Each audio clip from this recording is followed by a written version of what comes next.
Afternoon. How are you? Welcome, welcome. This is an amazing turnout. Give yourself an applause just for showing up. Thank you, thank you. My name is Brian Hanley. I live in Barton Hills, and I'm on the Maintenance Corporation, Barton Hills Maintenance Corporation. And yes, hey.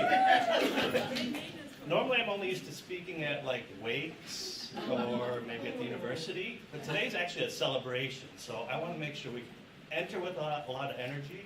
We'll make it participatory. There'll be Q&A at the end, and it'll be a great time, all right? Sound good? Yeah. All right. So thank you to the Ann Arbor Park Public Library. They are co-sponsors of this event. We are being live streamed on the internet worldwide and recorded for posterity's sake.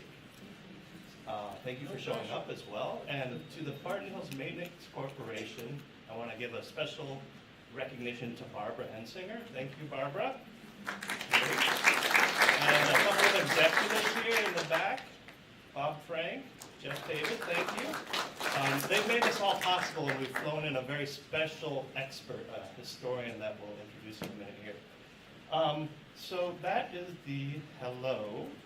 Just a few intro slides. So the Barton Hills Maintenance Corporation is celebrating its 101st year.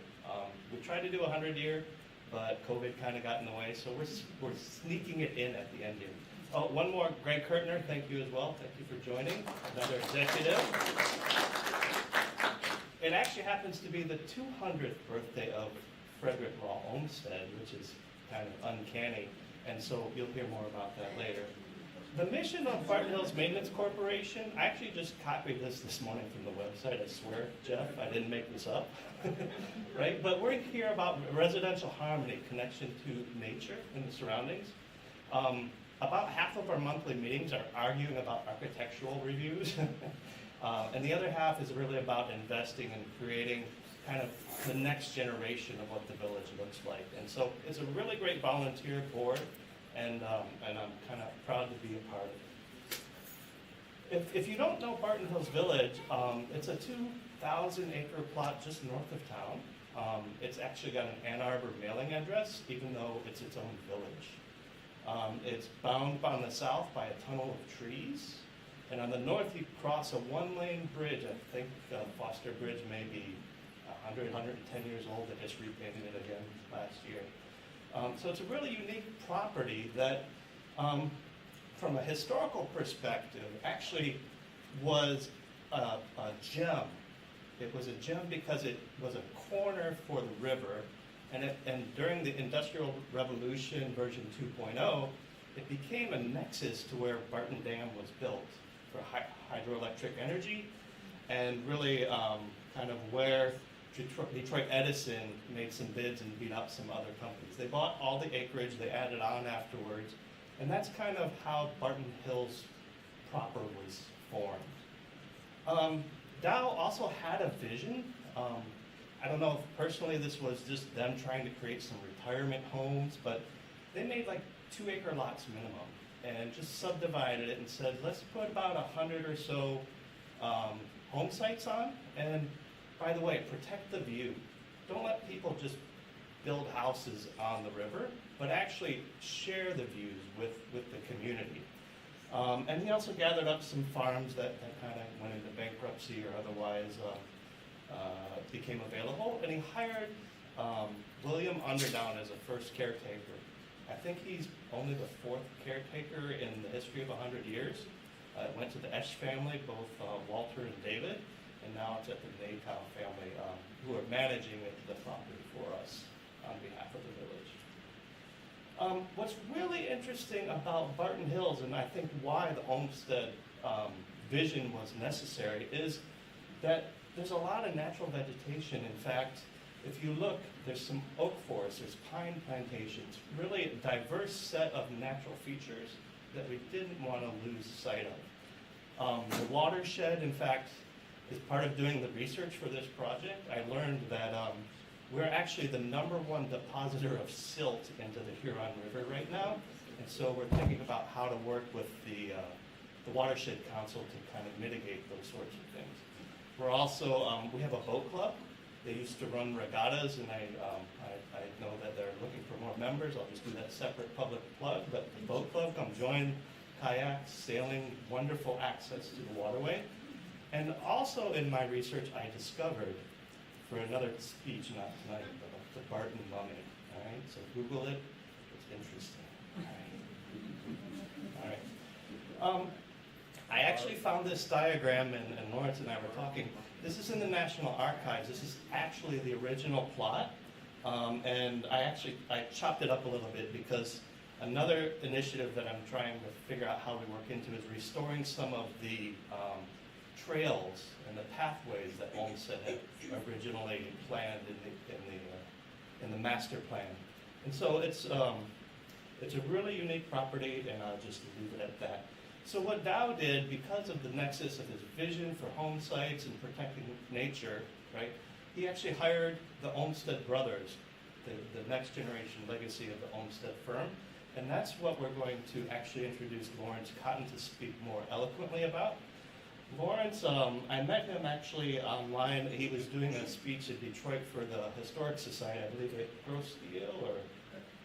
At the Dawson Great Lakes Museum. And I said, hey, come over. I know some people would talk to, and he's like, I'm too busy, but how about 2 years from now? Fast forward, he's here today. He actually just drove up this morning from Bloomington, Indiana, where he toured 2 Olmsted properties. He's leaving for Savannah, Georgia tomorrow to do more Olmsted speaks. But the most amazing thing that I learned about Laurence is that he is a resident historian on cruise ships. I didn't even know this was a job. But I want to figure out for my retirement how to become like the resident comedian or something on a cruise ship. So with that, I want to welcome Laurence and thank you all again for coming.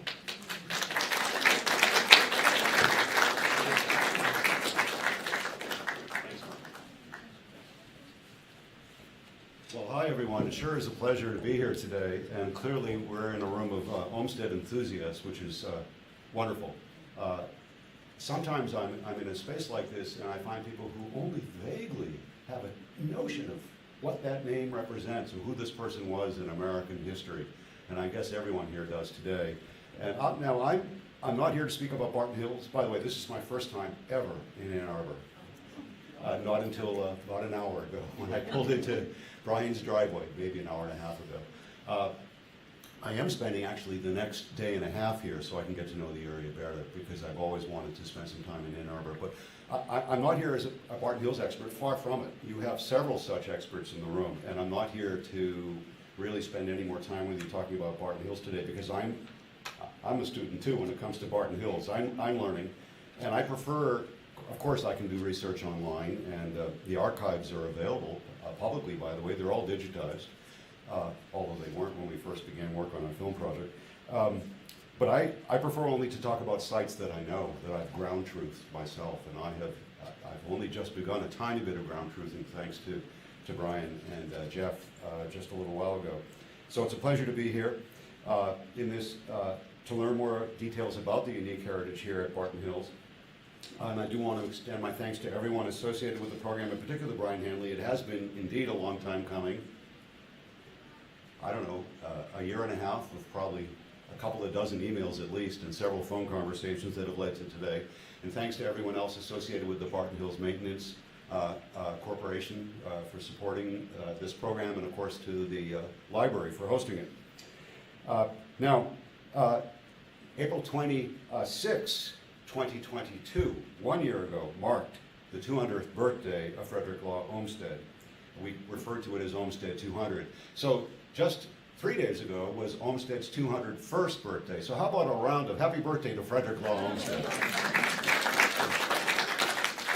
And we have an Olmsted family member in the audience, and that's always an honor, an esteemed honor, especially when it's the first time I've met such an individual, at least here in Ann Arbor.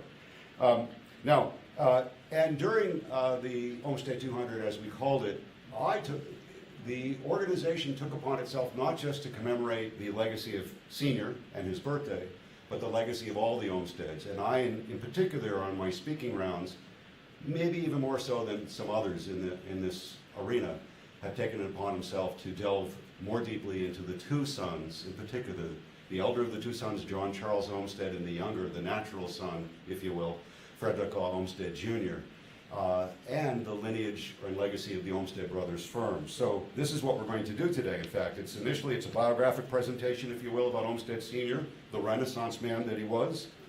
But also I will expand into the works of the two sons. Towards the end, I will do a speed round with a lot of slides, focusing on the Olmsted landscape legacy in the upper Midwest and along the Great Lakes states, okay? And by the way, this is by no means comprehensive, just highlights. There's no, we would spend a whole week here, 24 hours a day, if we wanted to be comprehensive with this extraordinary footprint that they've left across North America. So now, allow me to introduce the man of the hour. Let's just go right to this. And here is I'm a historian who likes to go directly to original sources. So here's a colorful description of the man by his friend George Templeton Strong, a well-known public figure and diarist of the day. He's describing Mr. Olmsted. He is an extraordinary fellow, decidedly the most remarkable specimen of human nature with whom I've ever been brought into close relationship. Talent and energy the most rare, absolute purity and disinterestedness, prominent defects, a monomania for system and organization. He works like a dog all day and sits up nearly all night, doesn't go home to his family for 5 days together, works with steady, feverish intensity until 4 in the morning, sleeps on a sofa in his clothes, and breakfasts on strong coffee and pickles. Now, I don't know about you, ladies and gentlemen, I did breakfast on strong coffee this morning. However, pickles was not a part of my breakfast menu. Now, here is Frederick himself reminiscing on his boyhood. I was very active, imaginative, inventive, impulsive, enterprising, trustful, and heedless, a troublesome and mischievous boy. I was nominally the pupil of a topographical engineer, but really, for the most part, given over to a decently restrained, vagabond life, generally pursued under the guise of an angler, a fowler, or a dabbler on the shallowest shores of the deep sea of the natural sciences. Well, that mischievous boy turned vagabond certainly eventually made something of his life. I hope you come away from the program that's going to follow with a more enhanced feel for this man and what made him tick and the legacy that he and his sons bequeathed to the nation. Central Park, Brooklyn's Prospect Park, Boston's Emerald Necklace, the White City of the Chicago World's Fair, the park systems of Buffalo, here's perhaps the most well-known Delaware Park, some of you know that, in Louisville, Cherokee Park in Louisville, Legacy Parks in Chicago. This is the Japanese Garden inside Jackson Park in Chicago. Belle Island, Detroit. I hope you've all been there in recent years. They're polishing it up like a gem finally after all this time. The Olmsted Linear Park in the Druid Hills neighborhood of Atlanta. The Biltmore Estate, the U.S. Capitol Grounds. Riverside, Illinois, one of the first intentionally planned and designed green garden suburbs in the United States, all master planned by Olmsted Sr. And Mount Royal Park in Montreal. What do you think the city takes its name from? Mount Royal Park, all designed by Mr. Olmsted himself. And Niagara Falls, not the falls, however, well, yet, wait and see. Arguably, yes, the falls, but certainly the Niagara Falls State Reservation on the New York side of the river, all master planned by Olmsted and Vaux, their last big collaboration. Well, those are just a handful of the more celebrated masterful landscapes designed by Frederick Law Olmsted Sr. But if you add in the park designs and landscapes carried out by his two sons and the Olmsted Brothers firm, the imprint across the geography of North America is astounding. 700 public parks and 6,000 commissions in the life of the family business, if I can use that term. Now, I want to share a few items from media coverage in the past several years. Perhaps some in our audience read the publication of the New York Review of Books. There was an article titled, a few years ago, there was an article titled America's Green Giant. We're not talking about the frozen peas fame. We're talking about the Olmsted Green Giant. And this art was by a scholar named Martin Filler. He included discussion of new volumes by and about Frederick Law Olmsted, including this wonderful collection of essays that I commend to you. After initially calling attention to the acclaim that has been received by the High Line Linear Park along Manhattan's west side, scholar Martin Filler writes this, quote, "Yet however much the High Line has enriched the post-millennial megalopolis, its social effects pale in comparison to the revolutionary vision of the public park as promulgated by its greatest American exponent, the 19th century polymath, Frederick Law Olmsted," unquote. Well, let's see, I hope I didn't hide this next slide. I expect maybe some of you, during the waning days of COVID, in the pages of the New York Times, a moving essay by Michiko Kakutani, who was in fact an avid bird watcher. The heading was "Finding Refuge and a Snowy Owl in Central Park." I hope I didn't hide these slides. Good, here it is, good. This is a longer extract from her long op-ed column. Central Park has long provided a refuge from the anxieties and stresses of daily life, perhaps never more so than during the time of the coronavirus. New Yorkers who visited the park every day, as well as those who have long taken it for granted, felt a renewed love for this amazing rectangle of green in the heart of the big city. Its startlingly lush woodlands and rolling lawns, its meandering trails and wide open meadows, and of course, its astonishing wildlife, including owls. Here is the very snowy owl.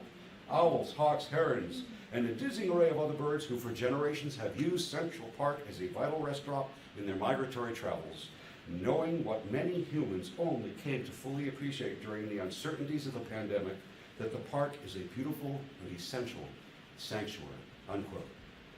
Well, I don't think anyone could have said it better than that. Did Michiko Kakutani ever draw a bead on the essence of Olmsted right there with that? Just to give you a sense of the path that brought me to this film project, when I was young, I would visit the house. I do hail from Portland, Oregon. I've lived there for 29 years, going on 29. But I'm a Bostonian. I hail from Boston, both of my parents. So just to give you a sense of the path that brought me to this film project, when I was young, I would visit the house of my maternal grandparents, very near Boston's Franklin Park, at the end of what we now refer to as the Emerald Necklace. As an adult, I would regularly walk along Olmsted's Back Bay Fens and the Fenway, characteristic stone bridge, Olmsted, to visit the famous art museums of Boston that are right there along that section of the Fenway. I would jog around the Jamaica Pond and botanize and stroll around the Olmsted-designed Harvard Arnold Arboretum. All of those parks are integrated into Boston's famed Emerald Necklace, a crescent of Olmsted-designed parks and parkways that wind around a major portion of today's city of Boston. Eventually, I would visit Central Park, and then come across Prospect Park in Brooklyn. In fact, the first time in my late 20s, I think, when I entered through the Endale Arch, which looked like this then, and looked down the long expanse of Longmeadow in Prospect Park, tears welled up in my eyes as I was simply overwhelmed by its sheer beauty and utter perfection.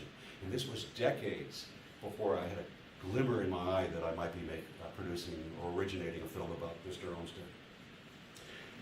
Some in our audience today perhaps saw our film when it aired nationwide on PBS in 2014, and it's had subsequent regional screenings. It's available online, by the way. You can search it and find it online.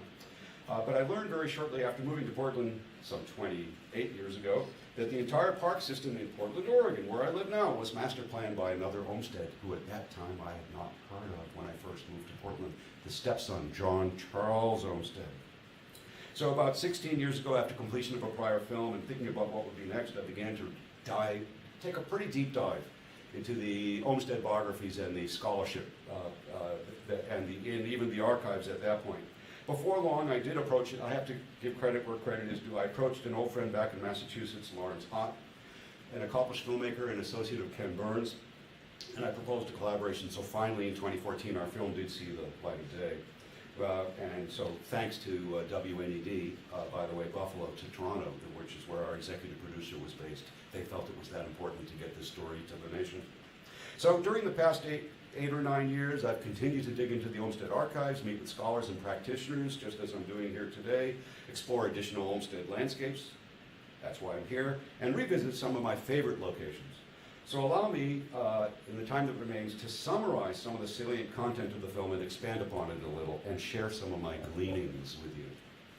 I can't review all of Olmsted's extraordinary career in this program, but what I want to simply do is launch him on his career trajectory and hint at some of the stops along the curvilinear path, if you will, that caused him to become America's great park maker. That's an inside joke for Olmstedians. Curvilinear path of his life. Anyway, his early years in brief. Frederick Law Olmsted's life began in 1822 as the first son of a successful merchant, John Olmsted of Hartford, Connecticut, one of the leading citizens of Hartford at that time, from a distinguished New England family. As a youth, Olmsted roamed his native Connecticut landscape, just like this, in his father's saddle on horseback, through the New England countryside in virtually silent, contemplative trips, taking in the beauty of the rural pastoral landscape back then. Young Frederick attended several boarding schools there in Connecticut, but he had to abandon plans for college due to weak eyesight. However, he did work briefly for a New York City dry goods importing firm, but the young man was captured by the romance of life at sea. And in 1843, he was set up for China as an apprentice seaman, sailing to China and back. In fact, it was a rather harrowing experience, as you read about it in the biographies. Olmsted, in fact, if you will, he had his year before the mast in his own early career, if you know what I mean. Now, he did attend lectures at Yale, including one on the subject of scientific agriculture. His beloved younger brother, John Hull Olmsted, did matriculate. He was enrolled at Yale, not Fred. He basically audited his brother's classes. And he did hang out with some notable scions of significant families who were also there at Yale at this time. Here's a few of them. Let's see, does this have a working pointer? Yes, good. Okay, so here's his beloved younger brother, John Hull, in front. Here's Frederick with his arm around Charles Loring Brace, who, by the way, would go on to found the Children's Aid Society and become one of the leading social reformers of America in the late 19th century. And Olmsted, Charles Loring Brace was a lifelong influence upon Olmsted. Now, in 1846, in fact, Frederick began to explore a career as a scientific farmer, a field that was on the rise. First, he apprenticed at a model farm near Syracuse, New York. Then with his father's financial assistance, he always required his father's financial assistance early on. He bailed him out on a couple of occasions. He buys this property on the Connecticut shore. Doesn't last long. It doesn't prove to be really suitable for farming. But subsequently, he buys a larger property on Staten Island, Tosamook Farm. And he makes some considerable improvements there. He experiments in new drainage techniques that he had learned about from France and from England. He makes great improvements. He removes a lot of trees, opens the land, but he also plants new trees. And he actually has a vegetable orchard and a fruit orchard, and he's selling his goods in the local farmer's market, if you will. But while there, he also establishes lots of connections in the New York literary and cultural and political circles. And in 1850, he travels to Europe and the British Isles in a rather famous walking tour of England, accompanied by his brother John Hull and his friend Charles Loring Brace. And also, that same year in 1850, he's hired by the New York Times to tour the South and file reports from the field. Oh, by the way, before I go any further, before I leave, this is what it looks like now. That's just what it looks like. It's been recently placed on the State Historic Register, not yet on the Federal or National Historic Register, not that I'm aware of. But there is a local Friends group that is very actively raising funds to restore both the interior and the entire landscape to be as authentic as possible to Olmsted's time on the property. And that will open at a date to be announced in the future for public home tours and all that. But it's a long process, as you know, to bring something like this back to life. It's in a rather degraded state, but at least it's still there. Anyway, more about his time touring England in a moment, and more about his time writing about the South for the New York Times in a moment. In 1855, Olmsted becomes partner in the firm that publishes the popular Putnam's Monthly magazine. That business, however, fails in 1857. But that same year, Olmsted's first book about the South, not his first book, but his first book about the South, A Journey in the Seaboard Slave States, is published to some acclaim, by the way, and some significant influence. 1857 is a momentous year in Olmsted's life. He's appointed first superintendent of Central Park, and it is after that that he, an English-born architect, you have to give credit to his partner, Calvert Vaux. You'll learn more about Vaux in a minute. But the two of them collaborate together on the winning design for the park called Greensward. Some of you know about this. And with that success, Olmsted is appointed architect-in-chief for Central Park. And this is the image that is probably the most famous image of Olmsted as a young man working at Central Park with his cape and his captain's hat, if you will, looking very distinguished as architect-in-chief for the park. In 1859, Frederick marries Mary Cleveland Perkins, Olmsted, his brother's widow. His brother dies young of tuberculosis in Europe. And he marries his brother's widow and formally adopts her children, raising them as his own. In 1861, Olmsted is appointed General Secretary of the U.S. Sanitary Commission, a Civil War-era national medical relief effort securing supplies, aid and supplies for wounded soldiers. More on that interesting chapter in just a minute, too. Highlights now, I'm going to come back to some of these. After resigning his appointment with the Sanitary Commission, Olmsted is named a commissioner of the Yosemite and Mariposa mining estates. In fact, he's managing this gold mine. He moves his entire family to the Sierra Nevada. There he is. This is, as far as I know, this is in the Mariposa Grove. Here he is up front with his. Here's Frederick Law and his new wife, Mary, up front, picnicking on horseback in the Mariposa Grove in the Sierra Nevada, not far from today's Yosemite Valley. And he is managing the gold mine, and here is nearby Mariposa, California, circa 1860. Very roughneck, gold mining, the end of the gold mining era in the Sierra Nevada. And while there, he is appointed to a state commission, a California state commission. He plays a leadership role in writing the first report proposing the permanent protection of Yosemite Valley, earlier than John Muir began to raise the profile of Yosemite. Olmsted was pre-John Muir regarding the history of the Yosemite, protection of the Yosemite Valley. More about that in a minute too. In 1865, Olmsted is reappointed landscape architect for Central Park, and with Calvert, Fox, in Brooklyn, there he is, he begins work on Prospect Park. Remember, Brooklyn was a separate city. Unless mistaken, it was the second or third largest city in America at this time. It wasn't a borough of New York City, it was a separate competing city with Manhattan. And they wanted to have a Central Park of their own to compete against Manhattan. So they begin work on Prospect Park, and subsequently right there on Broadway in Manhattan, these Olmsted and Fox open up the first office of landscape architecture practice in the United States, thus launching a unique career. Now, over the course of his life, Olmsted experienced considerable family tragedy. Early deaths of mother, brother, and 2 children. His own near death in a terrible carriage accident in Central Park that left him maimed for life, and was plagued by a nearly lifelong struggle with dark depression. And yet, facing that and a host of other physical ailments toward the end of his career, fighting infirmities and utter exhaustion, he was still designing the landscape for the 1893 World's Columbian Exposition in Chicago and the grounds of the Biltmore Estate, and supervising the creation of these, his final masterpieces, as was detailed so notably in a book that I expect many of you have read, The Devil in the White City. Then, after a few years of waning physical and mental health, he tragically lost his mind. Olmsted passed away in 1903 at the McLean Asylum on the outskirts of Boston, an institution the very grounds of which he had designed. What a story, what a life, right? Now, let's review certain aspects of that career, or perhaps we should say career's pearl. His manifold roles of scientific farmer, social reformer, capable administrator, writer, editor, and literary publisher, landscape designer, and last and not least, of course, master park builder. Frederick Law Olmsted Sr.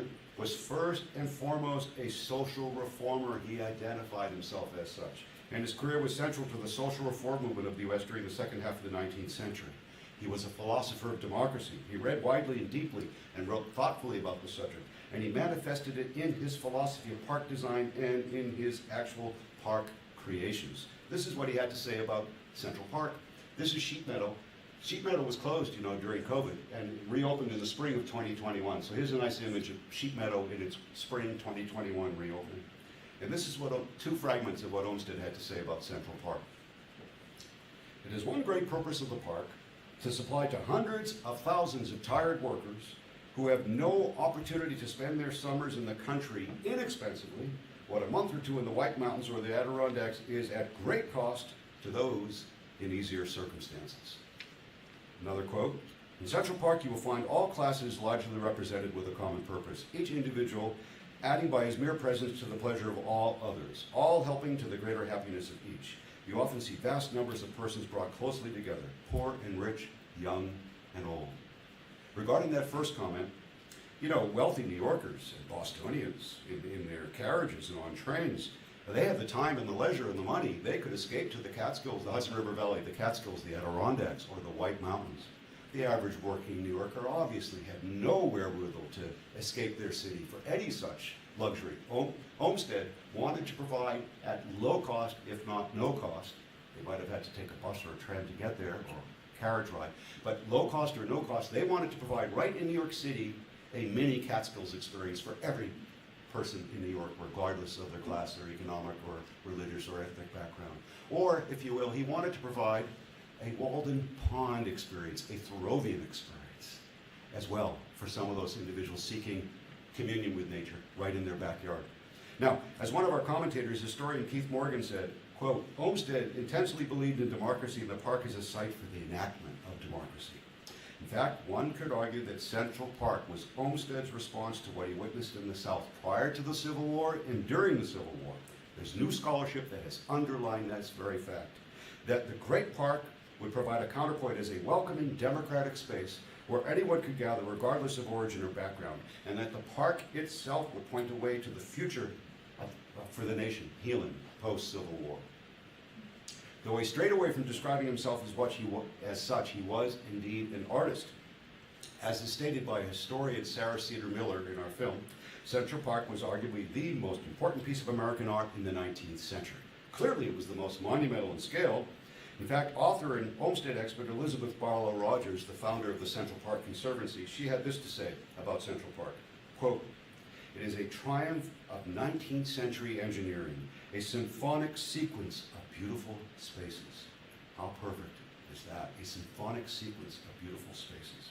In fact, this is how I like to capture it, and this particular painting has a great deal of personal meaning to me. I'll explain that in a minute. Many of you will recognize this. Thomas Cole, most closely associated with as a founder of the Hudson River School, perhaps his second most famous canvas. I don't know how you write those. Most people refer to it as the Oxbow, but the official title is After a Thunderstorm. By the way, there is a painter here. That's Cole himself in the landscape. This is an oxbow in the Connecticut River Valley. I attended college 4 miles from here. I lived in a farmhouse 3 miles from here. I've been on the top of Mount Holyoke countless times looking down on this oxbow. It is still there. So, what the Hudson River School painters were doing with pigment in brush on canvas in 2 dimensions, Olmsted and his initial collaborator Calvert Vaux were working, they were sculpting, they were drawing, painting, and sculpting the landscapes of America's great cities. Not working in 2 dimensions, not even in 3, but in 4 dimensions. What's the 4th dimension they were working on here, anyone? Time. There you go. Quite a few of you got it. Time. In Olmsted's own words, "I have all my life been considering distant effects and always sacrificing immediate success and applause to that of the future. In laying out Central Park, we determined to think of no results to be realized in less than 40 years. You don't have to read too much of Mr. Olmsted's words or visit his parks to realize, no, he had a vision of 100 or more years into the future. It's very clear he had that kind of scope into the future for the maturation of his landscapes, and for that matter, the development of America as a nation. Now, I don't have time to do a deep dive into landscape design theory or landscape history today, but let me simply say, as a landscape designer, Olmsted clearly was influenced by those who came before him.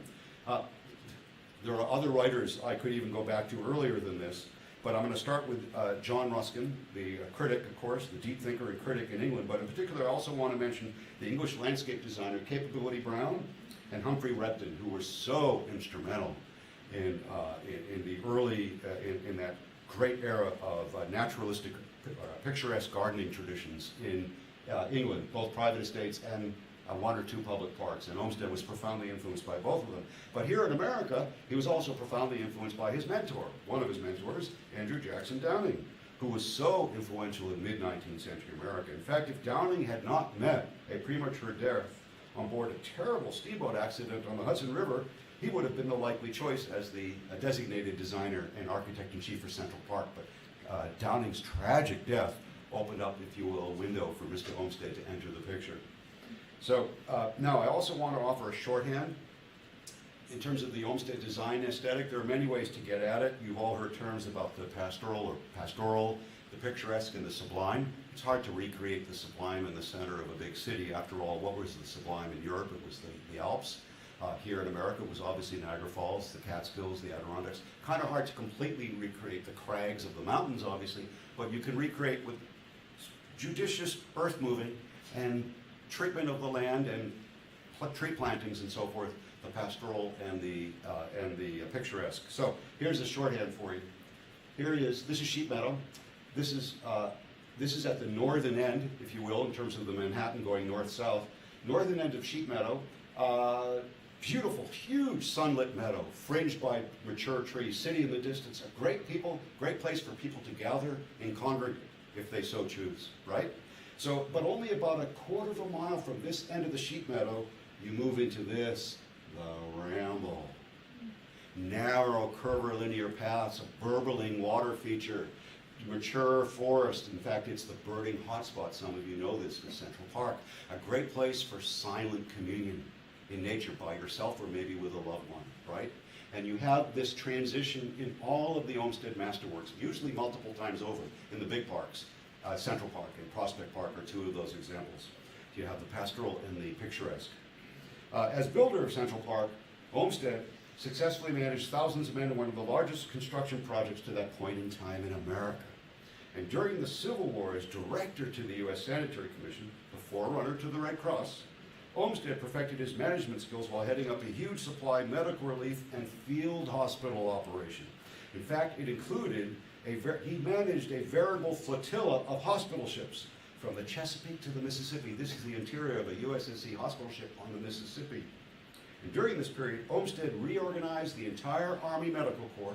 He coordinated contributions and volunteers from local aid societies. In fact, sanitary commissions were the largest. This whole endeavor was the largest public health initiative up to that point in time in American history. And sanitary fairs were held in the major cities from Boston to Chicago and points in between. Here's the one in Philadelphia, to raise funds to support the Sanitary Commission. And the leading women, the women leaders of the day, including those who would become very important to the suffrage movement, were involved with raising, subsequently, became involved with raising funds for the sanitary fair. And they were the leading, here's one such woman, Catherine Prescott Wormley. She writes very vividly about working along Olmsted at the height of the battle in the Civil War. And she really she revered him, but she also, I think, was intimidated by him. But, and she and Olmsted were right there, by the way, in the aftermath of two of the bloodiest battles of the Civil War, treating the wounded, Antietam and Gettysburg. They were right there. And here is the USSC hospital set up at Gettysburg, 1863. Now, if I had time, I would even spend more time, because I put it to you that Olmsted was one of the founders of the field of management science, and I also put it to you he was one of the first public health practitioners in American history. He's really proto in everything that he did, as a precursor to those that made these fields famous. He's most identified for landscape architecture, but he's also one of the first systematic thinkers about cities and the growth of cities. He was an early urban planner. A whole program could be devoted to all these other dimensions of his career. Now, what about his writings, though? Let's move ahead and talk about his writings, which are often underappreciated. He published a travelogue and a reflective series of essays in the volumes Walks and Talks of an American Farmer in England. Here's the original, and you too can buy this very version here on the right today. It's still in print. There are multiple versions of it still in print. And it was at that point, particularly while exploring the English countryside, that Olmsted was working out what overarching landscape design concepts he thought best to apply to American soil. And by doing so, to enhance the public park experience for everyone, not just the wealthy elite. In fact, he was particularly inspired by this park, Birkenhead Park, designed by Joseph Paxton, just across the waterway from today's Liverpool. On another front, the literary republic. He wrote 3 volumes about his journeys through the South, Texas, and frontier Texas and Kansas. They were all published to some considerable acclaim. A few years later, Olmsted re-edited them with a slightly different editorial tone, and they were published in a single volume that we now know as The Cotton Kingdom. You too can buy a version of this, and I recommend the one with an introduction by Arthur Schlesinger Jr. But this all started when he was hired by the early iteration of what was called the New York, and here's the map that he also did of the Cotton Kingdom. He produced the book and the map. He was hired by the early iteration of the New York Daily Times as a roving correspondent in what seemed to be a foreign land to Northerners, the antebellum South. And when that first book was published in England, by the way, it had a huge impact on intelligentsia, British intelligentsia, and it helped sway British public opinion away from supporting the Confederacy and toward the Union side at the outset of the Civil War. This is pretty well documented, by the way. Not only did it have an influence at that level on British public opinion, but it was cited by none other than Charles Darwin as influential in his thinking about grappling with the concept of race as he was preparing The Origin of Species for publication. And that same text left its mark on the young Malcolm X in prison, hungrily reading and feeding his mind as he was maturing in his political thought and coming to grips with the institution of slavery in America. By the way, even though there's some inappropriate, what would be deemed today politically incorrect language in those volumes where Olmsted is paraphrasing and or quoting in those that he interviewed, outside of slave narratives, arguably Olmsted's writings about the institution of slavery and the conditions of enslaved people are perhaps some of the most accurate detail record from that time period. It's really quite extraordinary. You have to also look at it through historic hindsight. He was writing of a certain time and place. Now, in addition to his stint as a publisher and co-editor of Putnam's Monthly, Olmsted co-founded and edited the Nation magazine. He co-founded and edited the Nation magazine, still in print today, the longest running publication of liberal opinion in America. Co-founded it and edited it. That's right. And he befriended and published some of the most prominent writers and intellects of the day, basically the American literary Renaissance and the Transcendentalists. Here's but a few, not all of them. I would have to triple this list to name all of them. I hope you recognize most. Ralph Waldo Emerson, Henry David Thoreau, over here, Harriet Beecher Stowe, and also from Hartford family, by the way. And here's Herman Melville. He befriended them. He edited them. He published them in his short-lived career as a literary publisher. He influenced them, and arguably they influenced him, but arguably he also influenced them. The same thing on the Hudson River School front. This is a very famous canvas of Niagara Falls by Frederick Edwin Church, his distant cousin from Hartford. They profoundly influenced one another, by the way. And he was part of that social reform group in New England, Boston, the Boston set, the New York set. They were part of his world, he was a part of theirs. They all influenced one another. In our film, we did try to give some due credit to Calvin Vaux, Olmsted's partner, the man who brought Olmsted into the actual creation, design of Central Park, who subsequently convinced Olmsted, by the way, to return to the business of park building. With the failure of the Mariposa mine estate in California, Olmsted was retracted by Vaux to return east to actually launch Sally Forth on the Prospect Park project. Poor Vaux, the sometimes neglected, lesser-known partner, at least to the general public, but a great architect in his own right, yet a man that time seems to have passed over. And in our film, we tried to really do honor to Olmsted's key early collaborator and partner. Now, it's important to understand the origins of the public park movement in North America at this time. In the highly polluted cities of the 19th century, trees, shrubs, and lawns and parks served famously as the lungs of the city. In creating refuges of fresh air, park advocates that parks provided refined imitations of nature, claiming that exposure to them would improve people's character, regardless of their socioeconomic status. And even landscape designer Andrew Jackson Downing wrote this in 1848. This is Downing, not Olmsted. Parks will be better preachers of temperance than temperance societies, better refiners of national manners than dancing schools, and better promoters of general good feeling than any lectures on the philosophy of happiness, unquote. I think that quote still stands the test of time today. Good for Andrew Jackson Downing in 1848. That's pretty impressive. So sentiments like that reflected the influence of the Romantics on New World's attitudes towards nature. So there was this whole influence, and also, of course, the Romantic poets of England. Olmsted was also, he was reading Carlyle, he was reading the greats of British poetry, et cetera, et cetera. So they were peers. He was a later generation, but he had those books on his bookshelf. He was an avid reader, even though he didn't actually attend college. And the whole idea here was to emphasize Olmsted and Downing on separate trips to Europe brought their experiences of touring these European gardens with them back to the U.S., their experiences, further emphasizing the beneficial relationship between humans and nature and democratizing the public park experience for everyone. Before Central Park, there was no place for New Yorkers to recreate in the city. There was one place, but limited to about a few. It was the bucolic, here's Andrew Jackson Downing again, but the bucolic pathways of Greenwood Cemetery, not far from Prospect Park in Brooklyn. I hope some of you have maybe been there. It's worth going to today. It's stunning. But it's still there. It's gorgeous. It's just amazing. But by the way, was the average working class ethnic New Yorker going there? No, it was New York City's finest, wearing top hats and tails in their carriages after Sunday's church. They would go for a carriage ride or to perambulate in Greenwood Cemetery. The average worker wasn't going there. So again, Olmsted he was adamant that Central Park would serve everyone, regardless of skin color, family origin, or economic status. I should emphasize here that parks were seen, and goes back to my earlier comment, parks were absolutely seen as instruments for public health.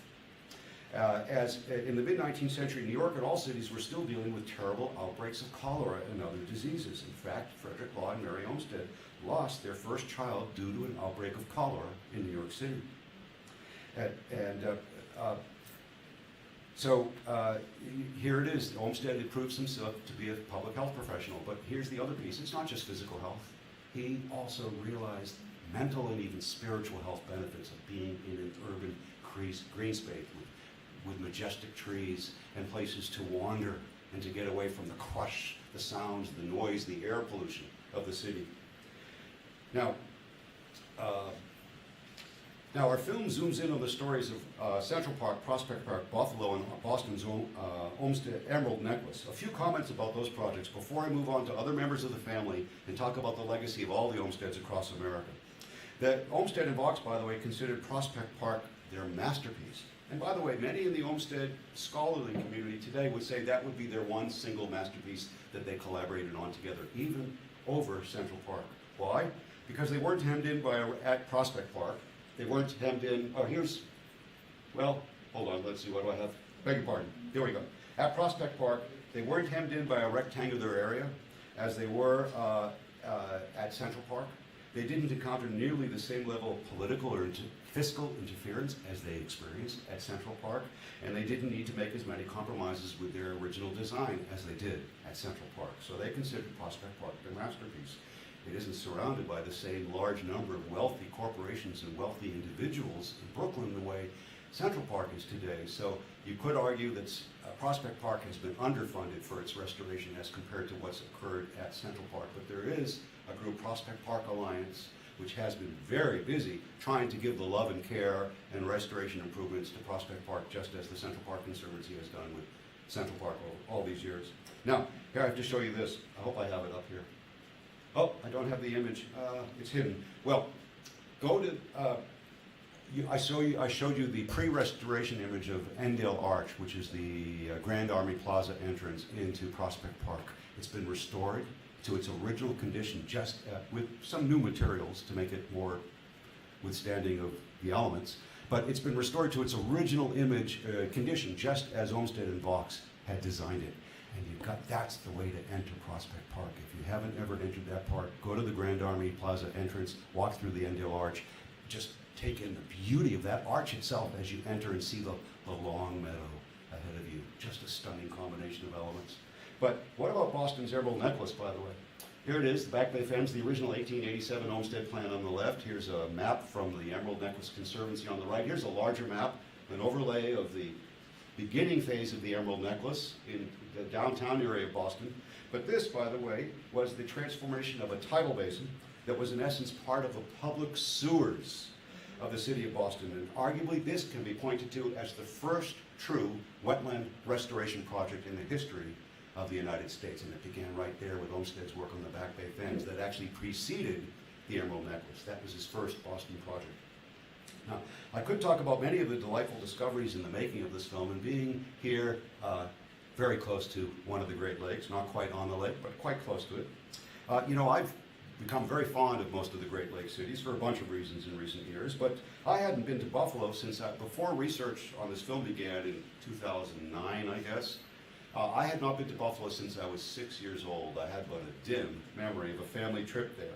But boy, have I become fond of Buffalo. It is a great town, and it has come back big time, right? Some of us know this. And the Olmsted Park system there is the first integrated park system ever built in the United States. The whole idea behind it, and Vaux was part of this too, the whole idea behind it was to think of the city as being contained within a master park or a whole system of parks. Look at those veins and arteries. Those are all parkways. Most of those, not all of them, still exist. Olmsted and Vaux invented the modern parkway as we know it right here in Buffalo at this instance. And boy, are there some beautiful parks. Delaware Park on the left, Front Park on the right. I'm going to show you some more images a little later. Here's Lincoln Parkway, historic Lincoln Parkway with equestrian traffic on the left and modern-day Bidwell Parkway on the right. They're not narrow green strips. They're wide vertical parks, linear parks with multiple lanes of perambulation, if you will, including equestrian, but also bicycle and pedestrian. They're just not narrow green strips in the middle of the road with some trees. They're much more than that, the whole idea. And the traffic circles, the way the road system there is Buffalo with beautiful landscape traffic circles as well. So it's the whole idea behind it is, and if you pay attention to municipal park systems in America, one of the missions of all modern-day municipal park systems in America is to provide a park-like environment so that everyone, no matter who you are and where you live, in any part of the city can find easy, hopefully walkable or bikeable access to a park that you don't have to drive or use public transportation to go a long distance. And this was the very mission with Olmsted and Vaux right there with the first integrated park system in Buffalo. Pretty cool. Now, not far from here is also an extraordinary collaboration between Olmsted and Henry Hobson Richardson, better known as H.H. Richardson, the Boston architect, collaborators at the end of Olmsted's career, just as Olmsted was a collaborator with Vaux at the beginning of his career. Here is the Richardson-Olmsted complex. I understand the hotel is just reopened. It is. Thank goodness I for that. developed the hotel. I wrote all the plans and developed them. Anyway, here is the formerly the Buffalo Insane Asylum, with its own unique therapeutic history, by the way.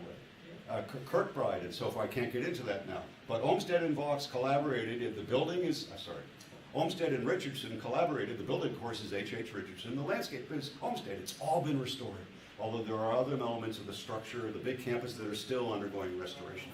Hotel, conference center, retreat center, event center, and more, and it's extraordinary, and it's a stone's throw from downtown Buffalo. If you go to Buffalo, visit this complex. And a little bit further than a stone's throw was that in the 19th century.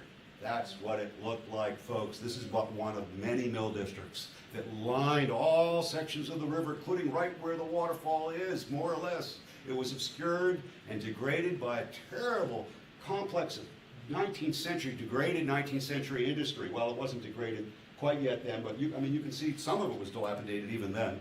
And the city leaders of Buffalo reached out to Olmsted and other notable leaders in American and even English civic and cultural and literary life to create a campaign called the Free Niagara Association. Now, it undergoes different names because there's also another there's both a women's rights movement and an African American rights movement that had similar names, so it's terribly confusing. But this is the Free Niagara, which was the first campaign for scenic preservation in American history. And it resulted in unparalleled legislation by the state of New York to create the first state park in America that we now refer to as the Niagara Falls State Reservation. They cleared up all the industry, and Olmsted and Vaux master planned the New York State Park on the American side. And their jewel in their crown was Goat Island up above. This is Goat Island. You got to go to Niagara Falls again. By God, the state has also a new visitor center, has made considerable improvements to the landscape, has torn up the Robert Moses, the infrastructure created by Robert Moses, and returned it to more of a parkway-like environment, even on the approach roads. But this is what it looks like. Here's the Goat Island Bridge. Go and take the Goat Island Bridge. Then the bridge to the Three Sisters. And surround yourself with those rapids above the waterfall. It is a totally unique approach to the whole waterfall complex, just as Olmsted and Vaux wanted the public to experience. Yes, the waterfalls are awe-inspiring, but surround yourself with the rapids above the falls. It's transcendent in a different way. And this is what they wanted to do there, mostly. That was their pride and joy. Now, let's move on to the two sons. We do have, of course, an Olmsted Brothers landscape here that you've just heard a little bit about, Barton Hills. Now, this is the elder of the two sons, also known as John C. Olmsted, nephew, stepson, and business partner.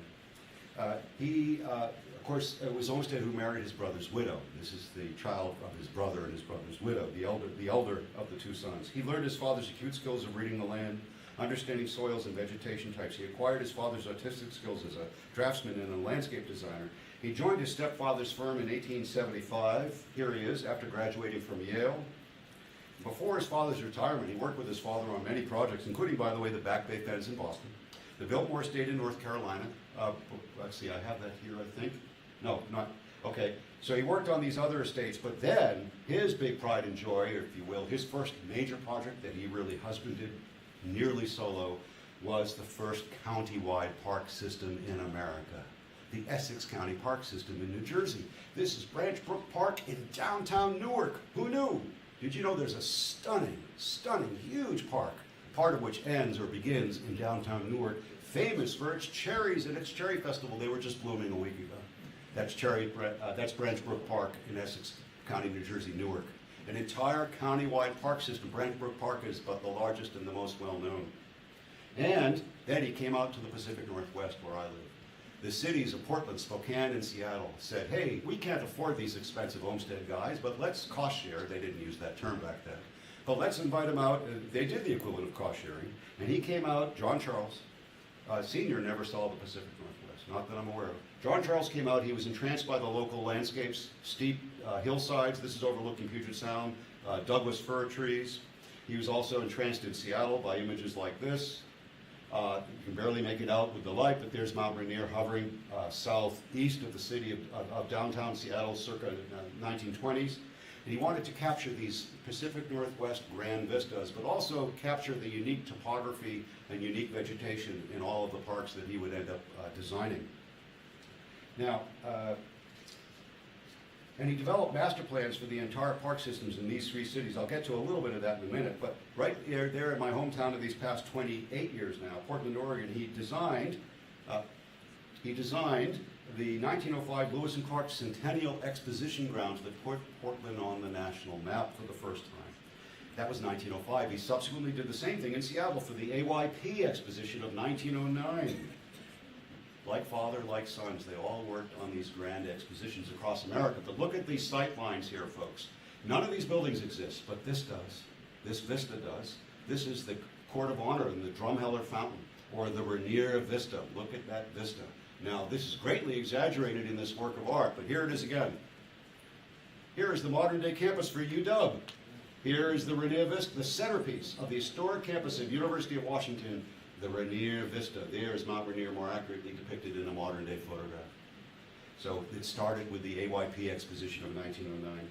And in Seattle, does this look like another map I just showed you of Buffalo? Of course, he emulated his father. 35 parks, all connected by parkways in Seattle. The most sophisticated and complex park system anywhere, municipal park system of any city in the Pacific Northwest. Stunning. Most of it is still there. Most of it's protected and restored. Not all of it, but most of it. Certainly the parkways, like elsewhere, some weren't built, some have been diminished since then. I'm going to give you just a few examples. Here's a historic vintage image of Volunteer Park. Green Lake Park, stunning. Washington Park Arboretum. There are many more you could add to the list, but I can't dwell so much today on the Pacific Northwest. In Portland, this is a mile from where I live. This is Laurelhurst Park. It's one of my local parks. It's considered the most perfect Olmsted Park in the city of Portland. Master planned by John C. Olmsted, but designed by his anointed and appointed first Portland Park Superintendent named Emil Misch, who mentored with the Olmsteds back east before he came to Portland and to manage their park system as their first superintendent.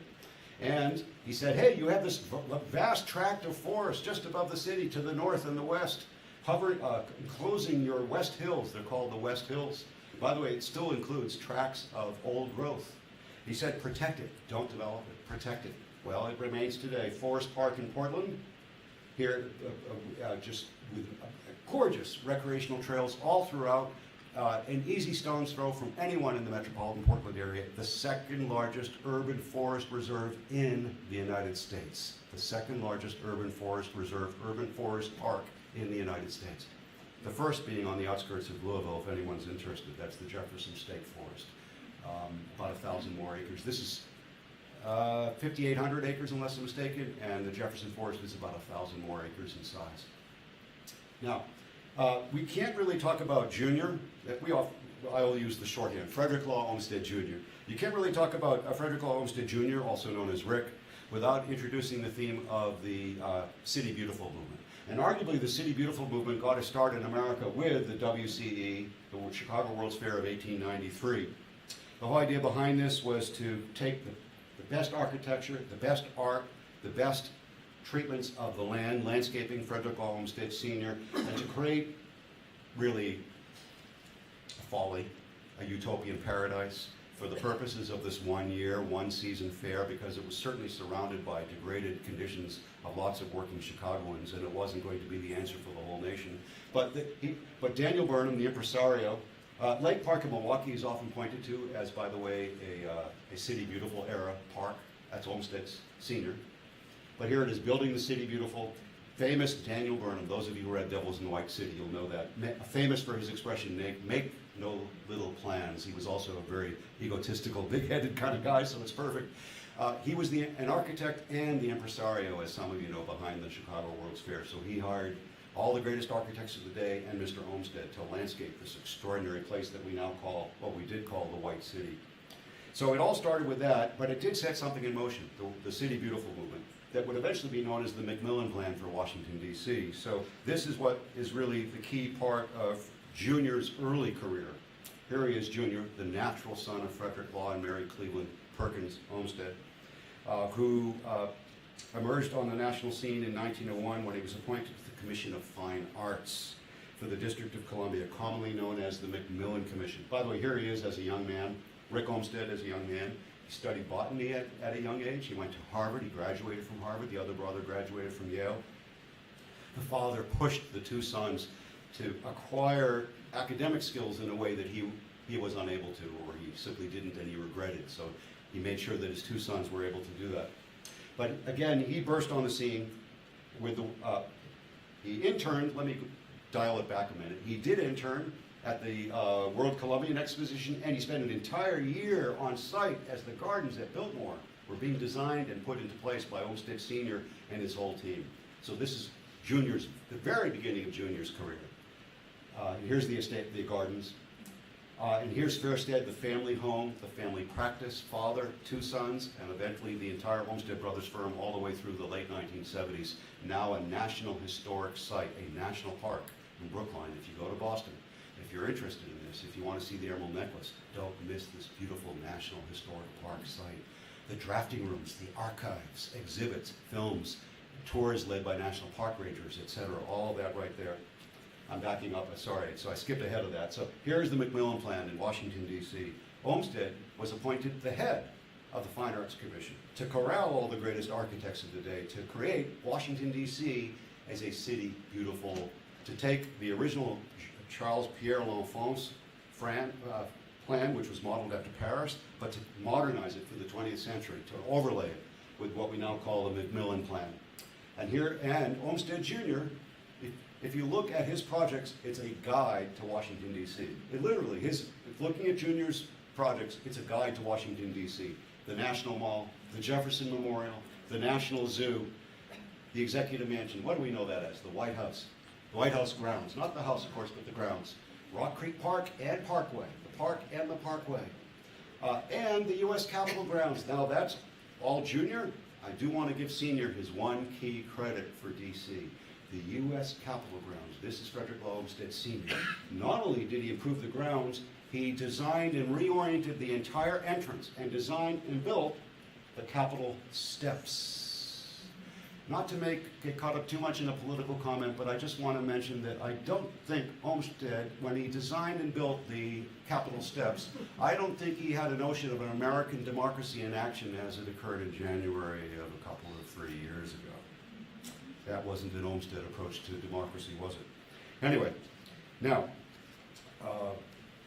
what about in August 2015, change the subject a little bit. The National Park Service hosted a special event commemorating the 150th anniversary of Olmsted's Historic Report. That's a reprint of Olmsted's Historic Report, Yosemite and the Mariposa Grove of Big Trees.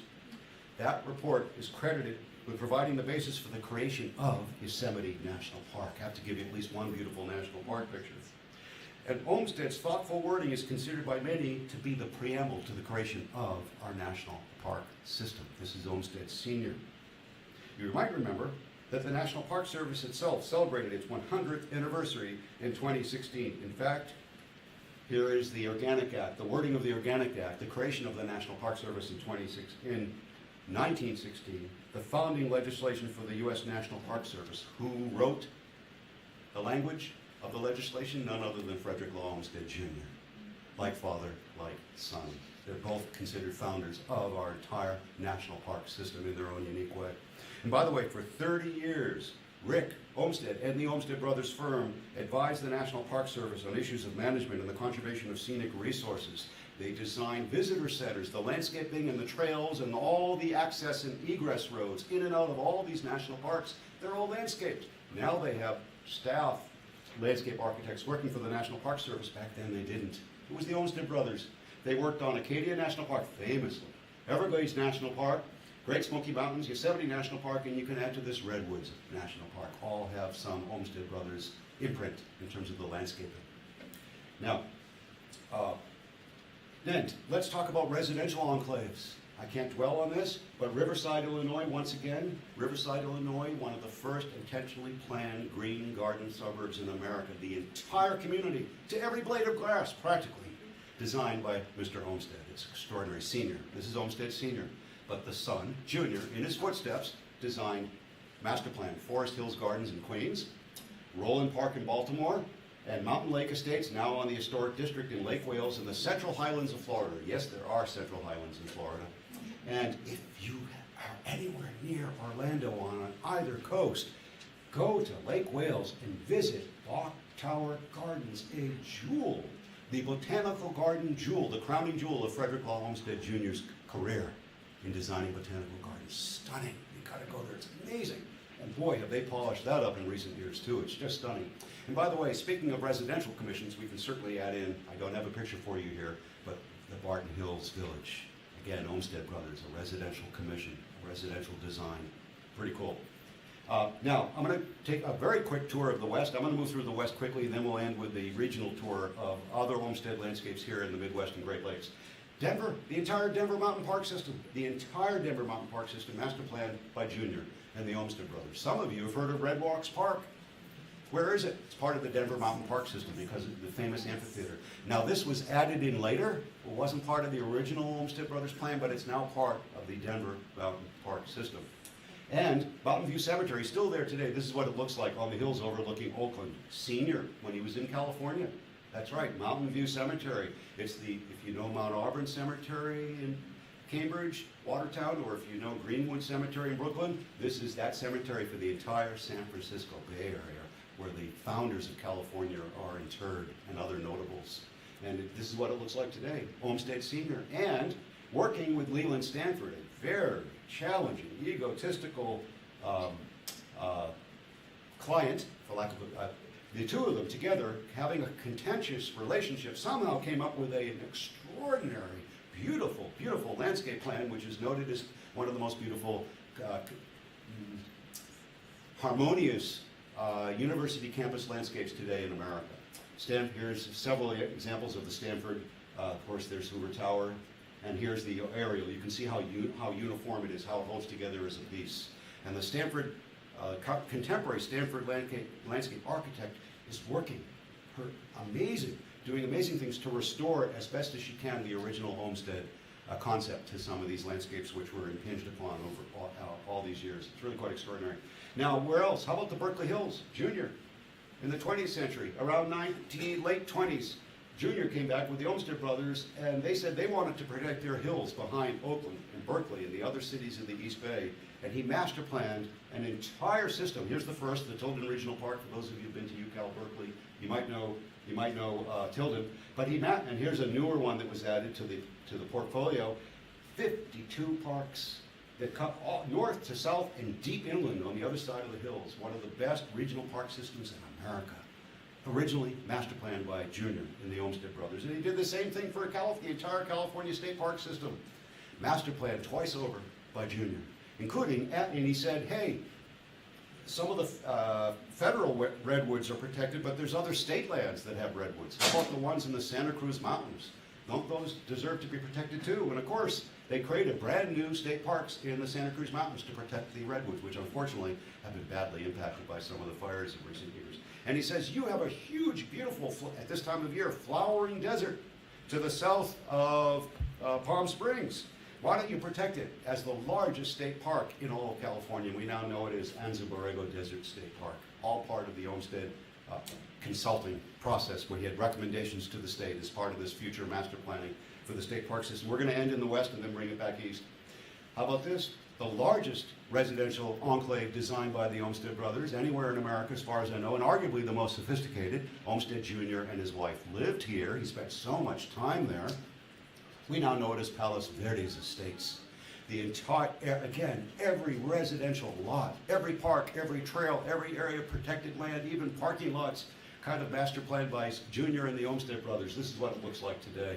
It's extraordinary. By the way, it might be perceived as a very upscale, it's not gated, but certainly would be perceived as an upscale community, but it has many parks and trails and ocean vistas open to the public. So they're not restricted to anyone can actually visit the protected natural areas of the Palos Verdes Peninsula. Now we're going to bring it back. We're going to do a very quick tour here in this part of the country and bring it to a close. Rochester, New York, just like Buffalo, its nearby city has an entire Olmsted master plan park system. Here's but a few images of Rochester, Highland Park, Genesee Park above and Seneca Park below. Here's more parks in formerly Humboldt Park. It has a splash pad. It's very popular by the urban demographic, but now Martin Luther King Park, it's part of the original Olmsted master plan in Buffalo. And here's the Botanical Gardens, which just received a big grant, or was just in the news this week. I didn't get the details, but there's the Botanical Gardens in South Park in Buffalo as well, part of the Olmsted master plan. How about not far from here, Cleveland? Anyone ever been to the Cleveland Institute of Art? Cleveland Institute of Art. Sometimes I confuse the name of this and your art museum in Detroit. But there's the Fine Arts Garden. That's Olmsted Brothers. It's so beautiful. And here's more images of the Fine Arts Garden. All Olmsted Brothers, Junior and the Brothers. And how about nearby in Indianapolis, where I just was 2-3 days ago, at the original Lily House called Old Fields. Here's the Ravine Garden, designed by Percival Gallagher and the Olmsted Brothers. It is an exquisite jewel. Here's the allée. They improved the border gardens in the allée. They brought all the original Olmsted design concepts back. It is another polished jewel. And here's another image of the House and Gardens, and here's the whole House and Gardens complex. But it's part of Newfields, the IMA, the Indianapolis Museum of Art. It's now Newfields. It's a huge, several hundred-acre campus, including all of these elements. It's extraordinary. But it started with the Olmsted Brothers design. Didn't start there, but the Olmsted Brothers came in a decade or two after the house was built to make considerable improvements to the landscape. Now, where else? How about Chicago? These parks started before and the World Columbian Exposition, and they continued after the World Columbian Exposition, where Olmsted made some further efforts to improve them. Jackson and Washington Parks connected by the Plaisance, Midway Plaisance. And here is the White City again with gondoliers and the lakes and waterways that Olmsted designed. Here is the Japanese Garden, still there today. The Chicago Parks Department has polished that up, thank goodness. And here's Jackson Park today. There it is in Chicago. And later and here's Washington Park today, which is also undergoing improvements. And some of you might know this sculpture, which is at one end of the Midway Plaisance, the Fountain of Time by Lorado Taft, quite famous, quite an extraordinary sculpture. And in the 20th century, the Olmsted Brothers came back. The city of Chicago wanted a new ring of urban parks further away from the downtown core. Yet another entire ring, another emerald necklace for Chicago. Perhaps one of the best known is Sherman Park, but and with these famous field houses that the Olmsted Brothers were noted for, by the way. Then there's Riverside. Again, I've already talked about it. Here's some images of Riverside for you. Curvilinear. There's not a single straight line in Riverside. Curvilinear streets, curvilinear sidewalks, curvilinear parks, curvilinear paths. There's not a single straight line.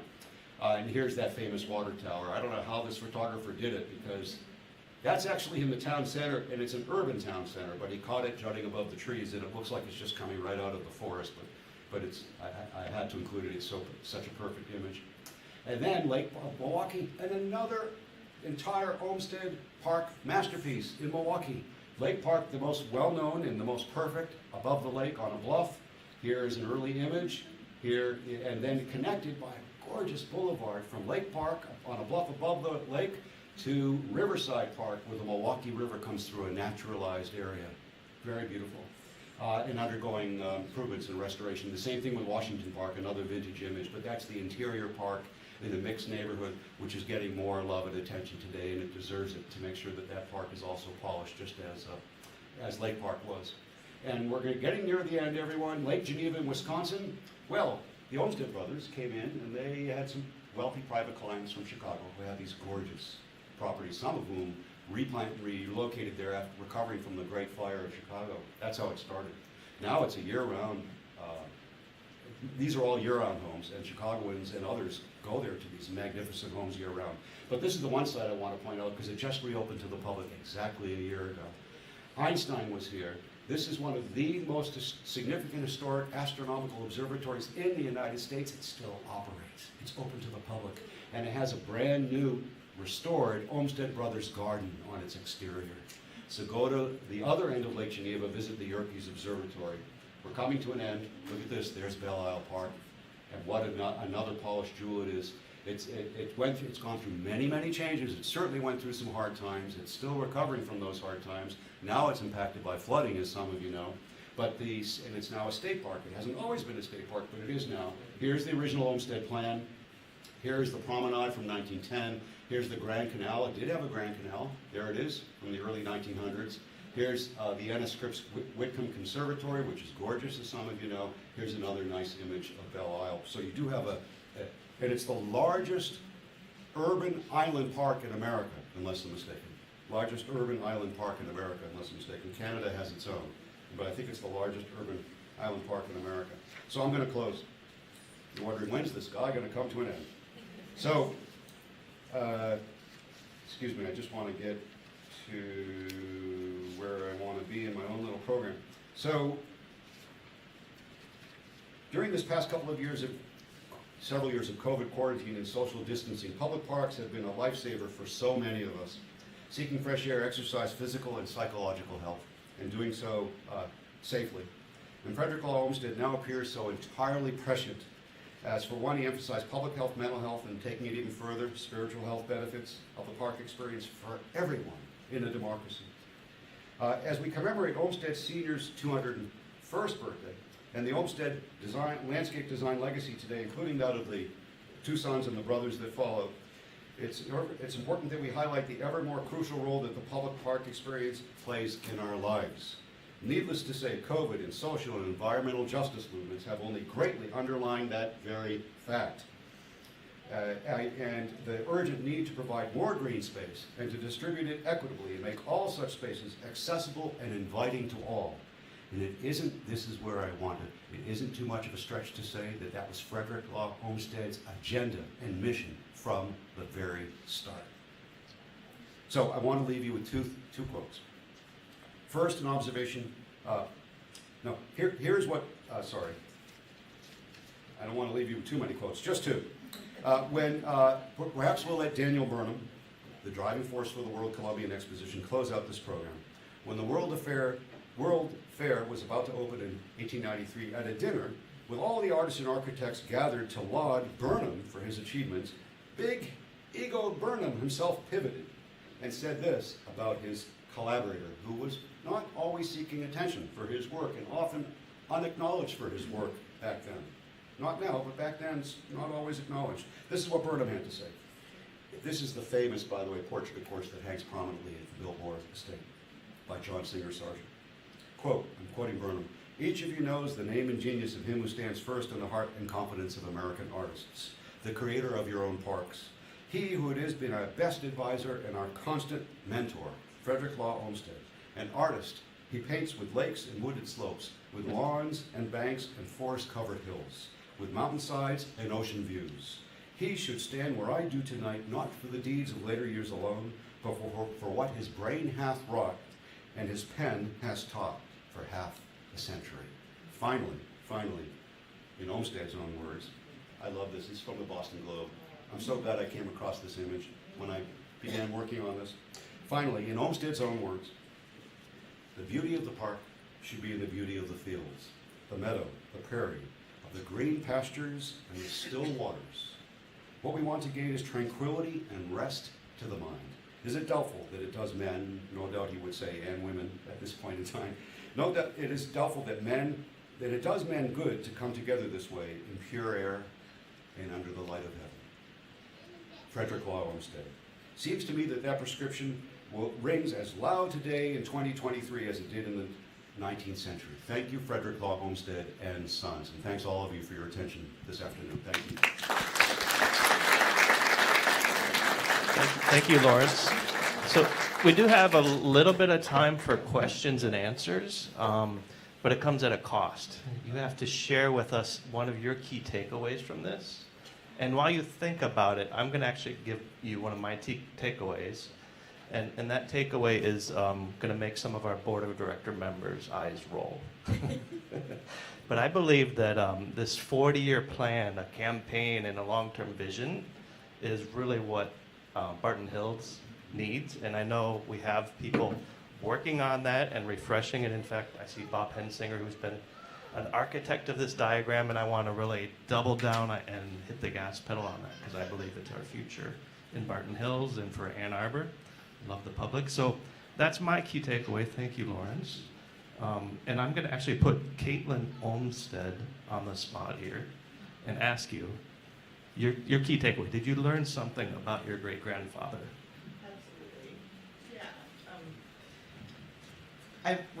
I always learn. I think that what I grew up with is the knowledge that while we are on this planet, we are students. And it is only when we're no longer on the planet that we become the teacher. And so we're always learning. There's something new all the time. What I'm learning in my key takeaway today is that there is a redevelopment plan working for Barton Hills. I wasn't aware of that.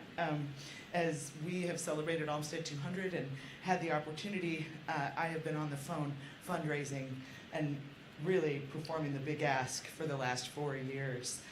So for all of you and any of you that are working on the redevelopment plan, I'm very interested to know more. This is my takeaway for today, is that there is a redevelopment plan that's being considered, and I would be interested to know more. So thank you for the work, thank you for the efforts and the volunteerism for our legacy, to protect our legacy. Thank you. It's probably not as grand as what you're seeing here, but we're going to mow the lawn and pick up some dead wood and maybe make a tree. Actually, if I could just add, thank you, Taylor.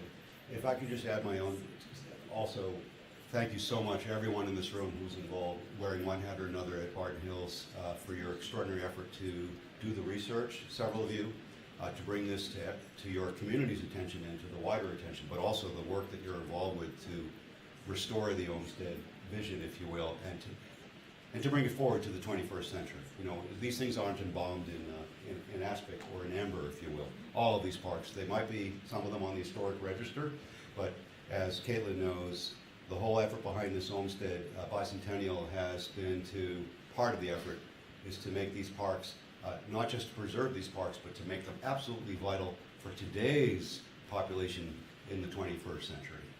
But I also want to add, one of the joys of my travels around this country, and they've been many, and they've been exhausting, has been to visit with conservancies and friends groups, and volunteers. If it weren't for all the army of extraordinary volunteers out there, many of these parks would be in far worse a condition than they are today. And of course, also the fundraising that's been carried out by some of those volunteers has, needless to say, made a huge difference. So thank you to everyone who volunteers at any level, because volunteers are what makes America happen, as far as I'm concerned, including with all these Olmsted parks. We have time maybe for one more question. Anybody? While you think, oh yeah. I wanted to, it's not a question, it's a comment. In that picture of the Chicago World's Fair, you show a flagpole. And that flagpole is on the campus of Michigan. Oh, it is? Yeah, it's from they didn't know what to do with it, I guess, in Chicago. But anyway, the university flagpole that's on the main campus is the one that was in that picture, Chicago's World Fair. Thanks for letting me know. I did not know that. So on your way out, we actually had another resident bring in some very old pictures. I saw a lithograph from 1925. They're on the back wall. So feel free to view those on your way out, and we'll be around here for a bit. Thank you all. Thank you, everyone, for this afternoon.